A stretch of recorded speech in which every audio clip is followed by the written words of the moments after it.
Hey, everybody, welcome back. Thanks to everybody who watches and continues to watch and my subscribers. I appreciate every single one of you. Do not be alarmed by the outfit. For one, I've been wearing glasses for a few years now. I just usually take them off when I do the video, but I kind of like these, so I decided I'd continue to wear them, but they're not fake. I do wear glasses. And I've got this shirt and tie for a few other events I had to go to, and some of the reels in my YouTube shorts, the trailers I'd made for an upcoming podcast I'm going to do that's going to be released on March 11th. I'm really excited for. That's like my Super Bowl. I could care less about anything else. Hint, hint, just kind of moving this hat over here. For those of you who are probably listening, which I don't think there's very many of them that aren't watching it, I have a hat here beside me. It says USS Liberty. But anyway, I just thought I'd try it out, something different to get away from the plaid. And then I changed my location a little bit too, where I'm not in front of the fireplace. I was kind of getting that lumberjack look with the plaid and the fireplace going. But I don't know, something different to try out. I got two, maybe three good bits of good news, and the rest of it is just, our good old state Republicans looking out for the best of us with no harmful intention at all. They really mean well. They've been in charge for 2 decades, and they have never failed us. Anyway, something I'm really excited about: vehicle inspection. It passed the House last week, and now it's in the Senate. And as long as they don't add any amendments to it, it should pass with flying colors. And I'm so excited.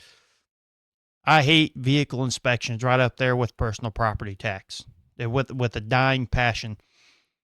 And I'm sorry for those of you who are in support of it. I'm not bougie like you. I'm broke. You know, I know, I know my vehicle. That's what people say when the tank's sitting right on E. But no, seriously, vehicles are more safe nowadays. They last longer. They're more efficient, despite what rednecks around here think. But I'm all for it. Right now, they've slowly been winging us off of it anyway. If your vehicle is 10 years or newer, the 10-year mark's a cutoff. So, like, if your vehicle is older than 10 years, you got to get a vehicle inspection, of course. Or if it's over that 150,000 miles, you have to get an inspection. They're wanting to get rid of it completely.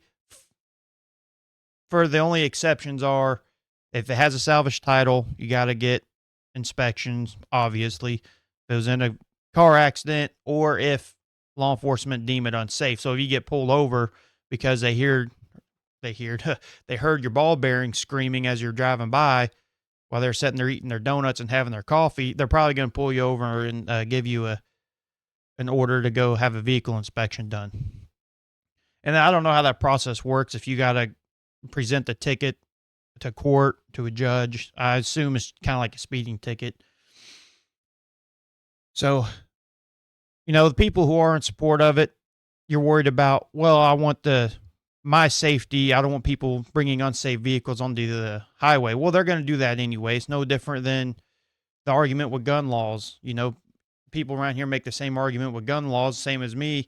Yeah, you could put as many gun laws as you want, but people who want to break the law are still going to do it. You're just punishing the people who try to follow the law. And it's a given. Most mechanic shops take advantage of people, especially, I'm not being sexist, but mostly women or elderly people, or even guys who aren't mechanically inclined. Once they get that feeling that you don't know what the hell they're talking about, they're going to take advantage of you. So, and it deems to the responsibility. If you're taking your vehicle out and it's unsafe and you cause an accident, you're going to be held responsible. That's why you're mandated to have insurance. Now, speaking of the insurance, that is one thing I am concerned about, is because they're already greedy to begin with, is them insurance companies seeing this as an excuse to say, oh, well, now we don't know how safe or the condition the vehicle is in, so they skyrocket the cost and their premiums. That wouldn't surprise me at all. But half the people that complain about people being unsafe on the road, text on their phones driving down the highway anyway. They speed, they're eating food, putting on makeup, you know, whatever it is they're doing. You see some wild crap out there on the interstate. And plus, too, why do I got to make sure my vehicle is in safe peak working condition to drive out through Baghdad 70 or over through Chirac going to St. Louis, dodging potholes looking like it's Ukraine? MoDOT, they're not doing inspections and taking care of their road. Why the hell do I got to be so worried about the safety of my vehicle? Maybe they should do inspections on their highways. I better stop. I could rant for hours on this, but hopefully they vote and hopefully it passes and I never have to get ripped off again. And I never have to go through and do frivolous crap on my automobile just to get a shop to write an inspection sticker. The second thing I'm excited about, shout out to Senator Mike Moon, is he's wanting to bring in, it's going to cost about $200,000 a year. He's wanting to bring in and live stream all the Senate sessions. There's only 2 states in the whole country that don't stream their Senate sessions, and we're one of them. And believe it or not, majority of the Republicans in the Senate do not want it. Who would have thought? They're so God-fearing and honest. What is it that they're hiding if they're just so honest?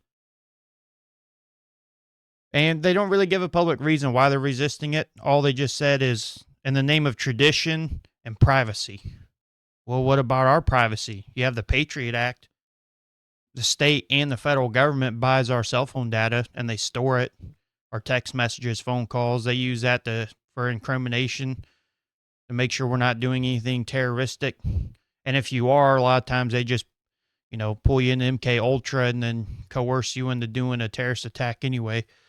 But what about all these, I don't know the technical name for it, but all these stupid cameras are putting up all along the interstate and on the outskirts of different towns where they scan your license plate and put it into a data center, which Missouri loves those, or they're about to.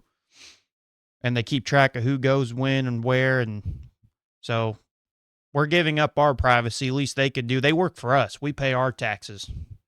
They could inside trade all they want to. I don't care. But they better stream the damn Senate sessions.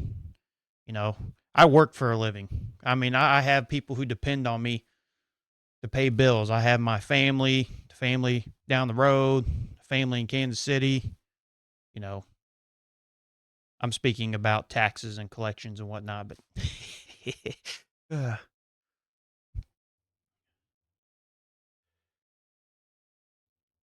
might hold off on that before I start getting it. So the last thing I think is pretty cool is the Medicaid work requirements. But before people get their panties in a wad over that, the federal government's already putting that into effect, and it's ages 19 to 64. If you are healthy enough to work, you have to work. I think it was like 80 hours. Hold on, let me check this. 80 hours a month. Come on, I know guys that do that in a week. I mean, so, and there are people that it's normal stuff. It's not, they're just going to grab old Mama in a wheelchair and force her to go stock groceries at Walmart, 50 hours a week. That's not how that works. If there are exemptions, if you do have medical conditions, if you are over a certain age, they won't be mandated, but they're trying to stop people from milking the system because it happens. And, people like to say it's only in blue states. It's everywhere. People learn how to use the system, especially our state government.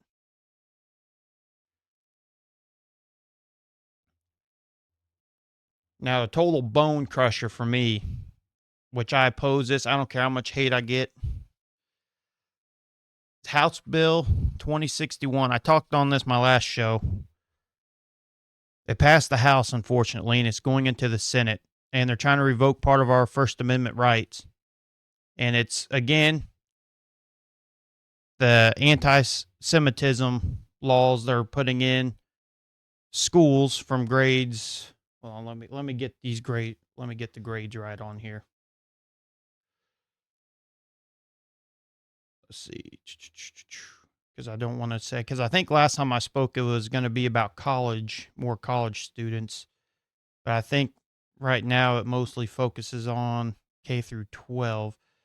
But still, they're wanting Missouri public schools to follow the IHRA, which is the International Holocaust Remembrance Alliance. So, definition of anti-Semitism, including some Israeli criticism, and they want to treat it the same as racial discrimination and codes of conduct with penalties for harassment. So that's my biggest frustration with it. Uh, if you got, 11th, 12th graders, 10th graders run around being vigilantes, spray painting swastikas in the hallways, or like we seen at the Super Bowl, putting mean sticky notes on people's backpacks. I get that. You deal with that, but that should be a blanket for everybody. Not one specific group should get extra special treatment. There's other minorities to worry about. And even white people who face discrimination, because it is a thing, people laugh about it, but that should be all across the board. Treat others how you want to be treated and hold them accountable. My biggest fear what this is going to turn into, let's say little Timmy, he's in 8th grade, and little Timmy starts doing some research, and little Timmy decides to raise his hand in history class, and he says, Mr. Silverstein, if Israel's our greatest ally, how come on June 8th, 1967, they bombed the USS Liberty for 90 minutes, knowing that it was a USS ship 6 hours before the attack? And then Mr. Silverstein could go, oh, you're being antiseptic. Go to the principal's office. And then his dad loses his job. He's out on 8 o'clock news, 5 o'clock news with his box of things crying, saying they're raising a anti-Semitic family. That's what I'm afraid of, because we're allowed to criticize foreign governments. Why is our state Senate so worried about this? And our House, because this come from a House bill to begin with, but everybody's jumping on board. Everybody's too afraid to say something. It's not that I don't hate Jewish people. I don't think people really hate Jewish people, but we don't like the grip Israel has on our state and federal government. The AIPAC lobbying is very concerning. If China or Russia were try to do some of the things AIPAC does or Israel does, we'd probably already be in war. It'd be all over the news, but everybody's afraid to talk about it. But I'm gonna leave that there, because that I don't want to get in a whole lot of hot water, but it is overreach of our First Amendment right. I spoke on this earlier. Data centers. Ameren made it was a private deal, a confidential deal, in February this year. Let's see here, for 2.2 gigawatt data centers, and they promised that they could only pay at minimum 80%, or that the data centers, they promised they could only pay up to 80% of the electric bill. So we all know, because Ameren would never do that, but where are they going to get the other 20%? So they swore to the Missouri state government, Ameren did. They said, we're not going to raise the utility bill, the electric bill to Missouri residents. They also said that right before they convinced Kehoe to repeal the restrictions on emissions for Ameren. And they said, oh, if you get rid of the emissions restrictions, we'll be able to run more efficiently. It'll cost less to produce power, and it would help Missouri residents in the long run. We've seen a steady increase from anywhere from 15 to 24% across the state through Ameren. So, yeah, they're telling the truth. They would never do that. No, expect another 20%. I guarantee it. They're going to spread that out. You have Joplin. They're trying to do backdoor deals, get more data centers in. They're trying to put one in St. Louis, one in Kansas City, one in the Ozarks. And they use millions and millions of gallons of water that's unusable when it's done. They take up a crap ton of power. I like the Elon Musk idea with shipping the data centers up into orbit onto satellites, but we'll see if that happens. That guy's kind of a Looney Tune sometimes, and he was on the Epstein's list. Yeah.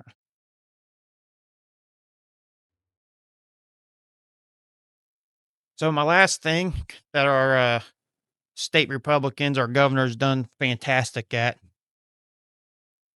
is the fiscal cliff that they talked about because we're at like a 2 billion overhead already. Like we have in our budget to spend like 2 billion more than what we actually have. So they immediately start slashing funding left and right. And they started with the Department of Mental Health. It was like $80 million. So the biggest hit are the day centers.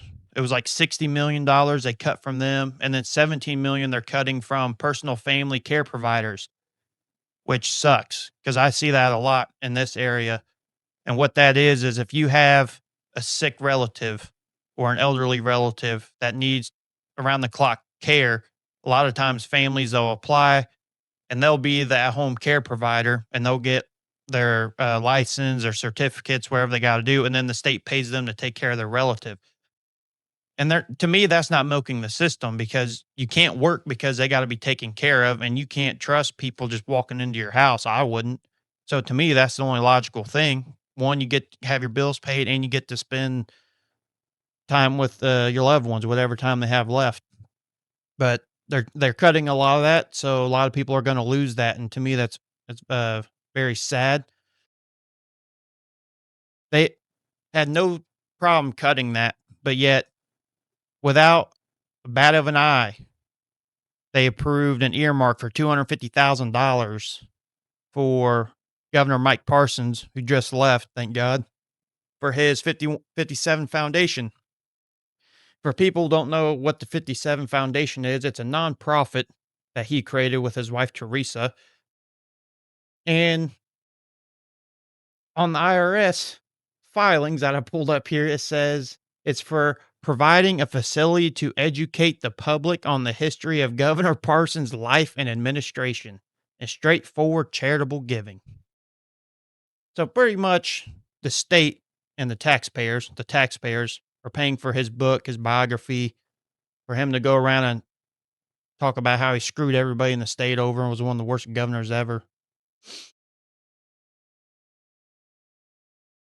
Oh, and educational projects because those work out so well.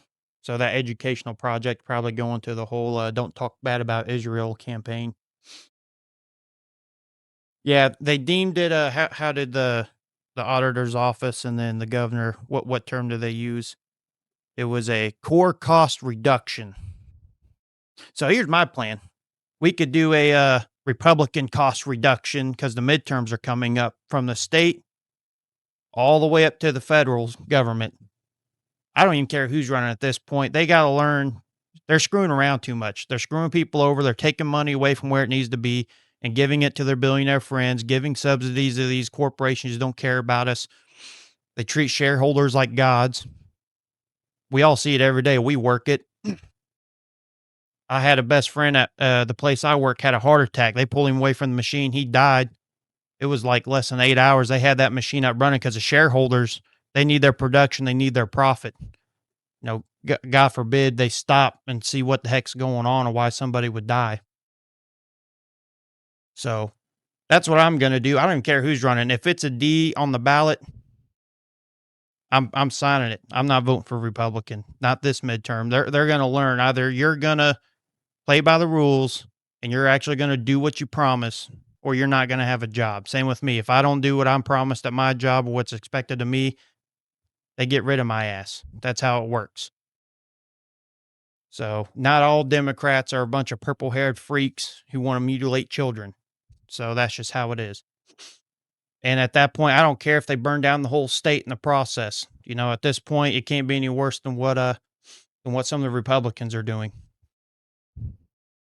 So, that's how I feel. And I ask everybody else to do the same because we've all been betrayed. They do not care about us. I see it all over social media. I don't know if they're influencers, but here around this area, they're like, "Oh, supporting Donald Trump's hard, but he's still my president. Make America great again." Like the dude's on the Epstein files. He's selling our country out. He said, "No new wars." Like, I bet you tomorrow, today's Monday, I bet you Tuesday we attack Iran. So, all I got to say to our naval friends going out there off the coast, speaking from experience from other people I've talked to, look at this hat, learn from history. Be careful out there, turn your damn radars on, and hopefully your mast is big enough for the American flag for them to see, because apparently they couldn't see that well in 1967.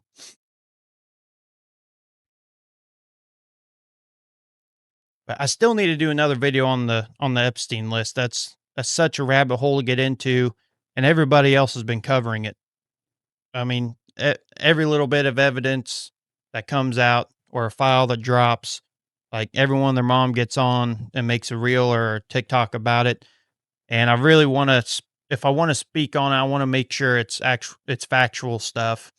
And I don't want to jump on the bandwagon of just, getting clicks. Yeah, I'd like my following to be organic.